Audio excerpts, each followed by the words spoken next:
Ano ang dapat gawin if tinakbuhan ka ng nakabangga sa'yo? Hello mga paps, I'm Kuya Shane. Kung mapupunta kayo sa senaryo na natakbuhan kayo ng nakabangga sa inyo, ano ba yung dapat ninyong gawin? Well, upon impact sana, nakuha ninyo yung plate number. Or kung kayo ay may dashcam, sana nakuha ng inyong dashcam. Pero kung madilim yan, I highly recommend kung hindi ganong kagaling yung memory ninyo at nakikita naman ninyo yung plaka, sabihin ninyo kasi commonly naman sa mga dashcam meron naman yung voice recording. So banggitin nyo doon yung plaka ng sasakyan na nakabangga sa inyo.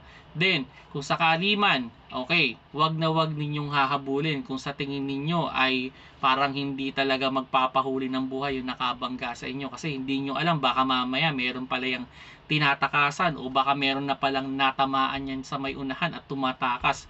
Mahirap na, baka mamaya mapahamak pa kayo. So yun mga paps, no, for your own safety, wag na ninyong hahabulin kung sa tingin ninyo ay parang hindi magpapahuli ng buhay yung sasakyan na yon, okay, or yung motor na yon. Then yun, kung sakali man, kung safe bumaba kayo, take a picture ng buong location, isave nyo yung dashcam footage na nakuha, and yun, punta lang kayo sa pinakamalapit na police station at yun, ibigay ninyo yung detalye, especially yung plate number ng sasakyan na nakatama sa inyo. Then yun, ang gagawin naman dyan ng police station is magre-request yan ng information sa LTO. Then yun, pwede kayong pagkasunduin ng pulis, no, kung sakali man na mangyayari yun, is pwede kayong pagharapin dyan at pagkakasunduin kayo kung ano man yung nangyari. Gagawa kayo ng salaysay at yun, pag ano na kayo, kung may insurance naman kayo, hayaan nyo na yung insurance.